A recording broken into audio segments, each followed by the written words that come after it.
Welcome back to The Hollow Voice, and I'm here to keep you company tonight. If this sound helps you relax, please like the video and subscribe to the channel. Let me know. Where are you watching from and what time is it?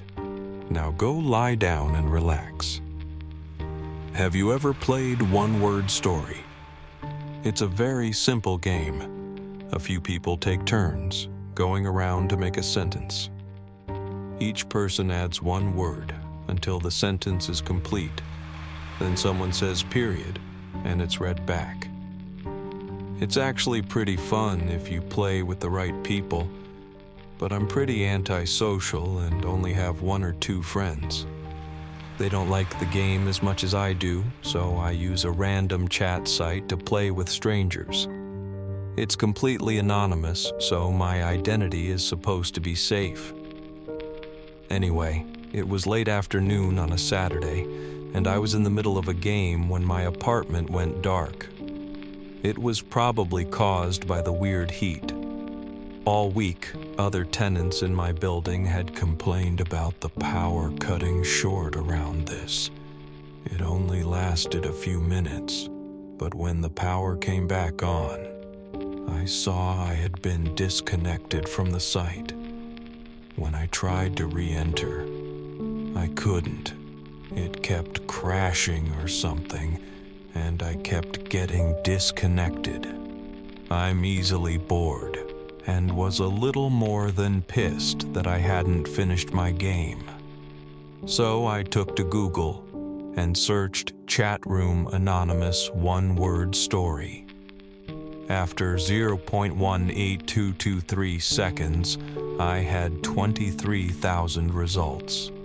I scrolled down the page and tried a few sites out, but either the players weren't very good, or I was led to an anonymous sex chat site. It wasn't until the third page of results that I found something interesting. Microfiction.com. I clicked the heading and entered the site. Then I logged in as a guest. I was really surprised to see how dedicated this site was to an overall simple game. Mystery, parody, anime, music, cartoons, horror, film, superstition, and superhero were just a few of the categories that people could use to play one-word story. For no particular reason, I went to mystery first and played a few short games. Then I went to horror, then to music, and to a few others. Eventually, I went to take a bathroom break and made sure to bookmark the site so I could visit it in the future. The site was pretty well managed. Under each main heading, for example, horror, there were subheadings. These were games being hosted by members. Some games only had a few people in them. Others had 30 or 40. Some were open to anyone. Others were private games that you could only get into if you had a password that the host had sent you. I played for a few hours, really enjoying myself because everyone here took the game just seriously enough to make each sentence interesting, and also had enough fun to make the whole story funny to read out loud while still making sense. I was 10 now, and 10:30 was my self-imposed bedtime, so I resigned to play one more game before going to sleep. Going to mystery. For the last time that night, I found a private game. Being a guest on the site, I couldn't message the person to ask to join, and I would have kept looking for a public game except that the page froze. I refreshed it and saw that the game had been changed to public, with room for one person. I thought about that. A one-on-one game of one-word story, and I felt excited at the possibility that this guy would be just as good as I was, and we could create something really unique. So, I joined. The host, username Doppelganger221, went first. I appeared on the screen almost instantly. I was impressed with this guy's bravery, as using I in this game usually led to embarrassing sentences in the long run. So, I rewarded him with a simple enough word that would keep the sentence going. See. He responded almost immediately with you. This was honestly a very amateur tactic. It would make the game harder to finish, and the unsettling approach was never enough to make me quit. I decided to humor him though, and typed, through. His response, your. I thought about where the sentence was going, and noticed that my living room window was still open from the afternoon. I typed, window. His response was a period, signaling the end of the sentence. I see you through your window. I chuckled to myself, realizing this guy was a creep, a player who tries to make unsettling or disturbing sentences to scare his opponents into leaving the game. He probably had a friend with him, and they were thinking up ways to scare me. I didn't blame them.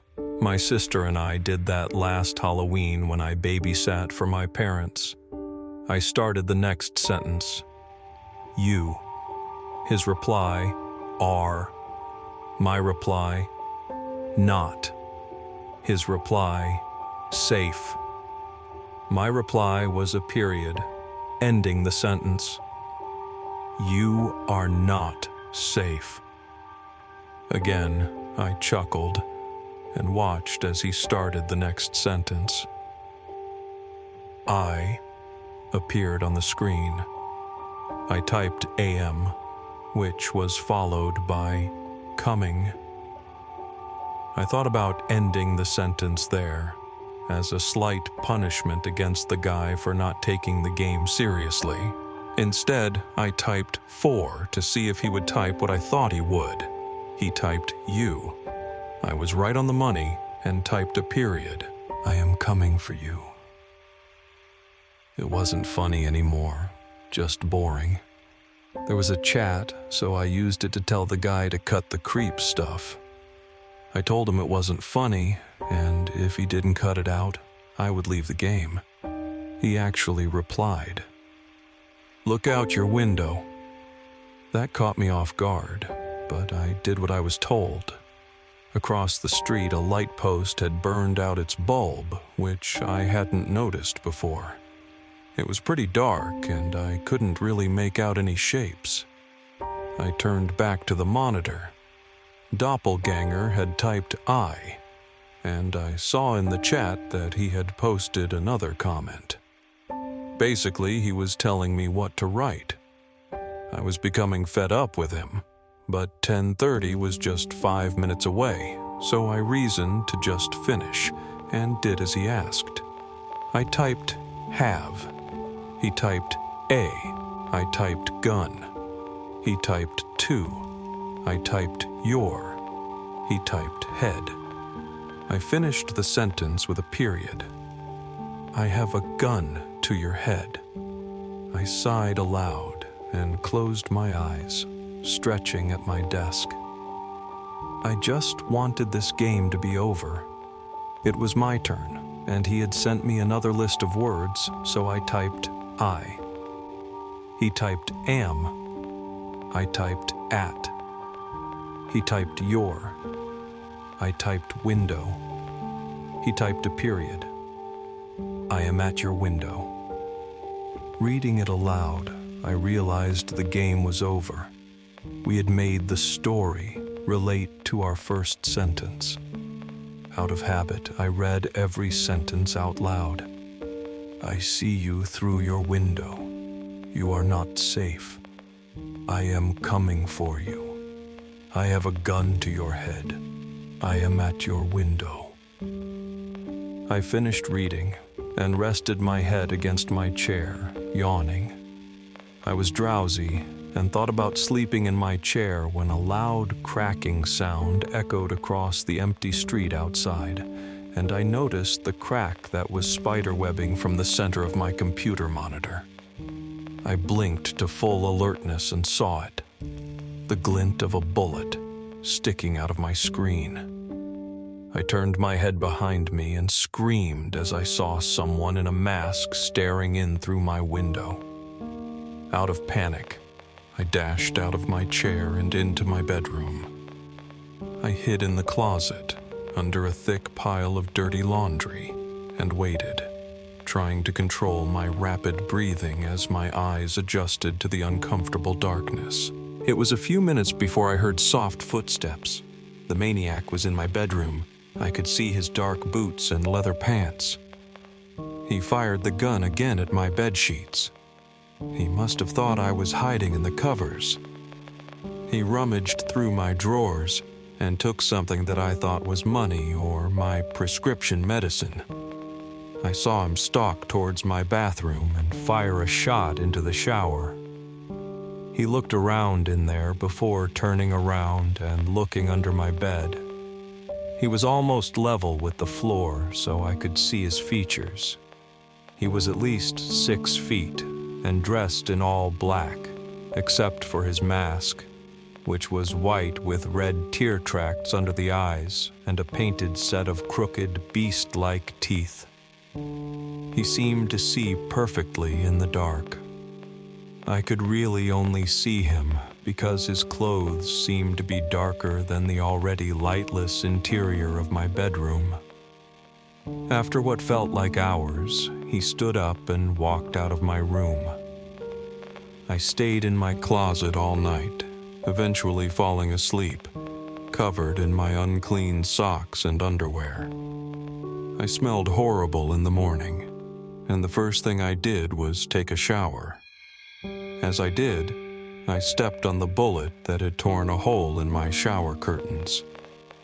Afterwards, I called the police, who told me to come down to the station.